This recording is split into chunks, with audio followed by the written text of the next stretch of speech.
Hi hello అందరూ ఎలా ఉన్నారు? మీరందరూ బాగున్నారా? మీరందరూ బాగుండాలి, అందులో నేను కూడా ఉండాలి. చూసారు కదండి, నేనైతే ఈరోజు ఉల్లికాడల ఫ్రై అయితే ఈరోజు నేను కర్రీ చేసుకున్నానండి. ఇదైతే చాలా ఈజీగా సింపుల్గా అయితే నేను ప్రిపేర్ చేసుకుంటూ ఉంటాను. ప్రతిసారి నేను ఇలాగే చేస్తూ ఉంటాను. ఫస్ట్ తిని చక్కగా కట్ చేసేసుకోవాలి. కట్ చేసుకున్నాక శుభ్రంగా కడిగేసుకోవాలి. కడుక్కున్నాక తినైతే మన కుక్కర్లో వేసి 2 సీటీలను అయితే కొట్టించాలి. ఎందుకు అని అంటారా? ఎందుకంటే ఇది యాక్చువల్లీగా మనకి గడ్డిలా ఉంటుంది కదండి. డైరెక్ట్గా ఫ్రై చేసుకునే వాళ్ళు చేసుకుంటారు. ఆ టేస్ట్ చాలా వేరుగా ఉంటుంది. ఇలా మన కుక్కర్లో వేసుకొని దాని తర్వాత మనం ఫ్రై చేసుకుంటే ఈ టేస్ట్ కూడా వేరుగా ఉంటుంది. మరి మీరు అందరూ కూడా ఒకసారి ట్రై చేయండి. ఇలాగా నా ఫుల్ వీడియో అయితే చూడండి. చూసాక అప్పుడు మీకు అర్థమవుతుంది నేను ఎలా చేసుకున్నానో ఏంటో అనేది.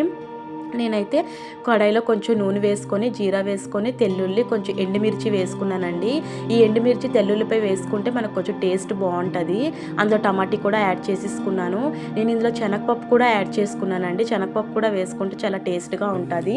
నేనైతే ఇందులో కొంచెం ఉప్పు, కొంచెం పసుపు, చిటికెడు కారం అయితే వేసుకున్నాను. చూసారు కదండి, మీకైతే నచ్చిందా?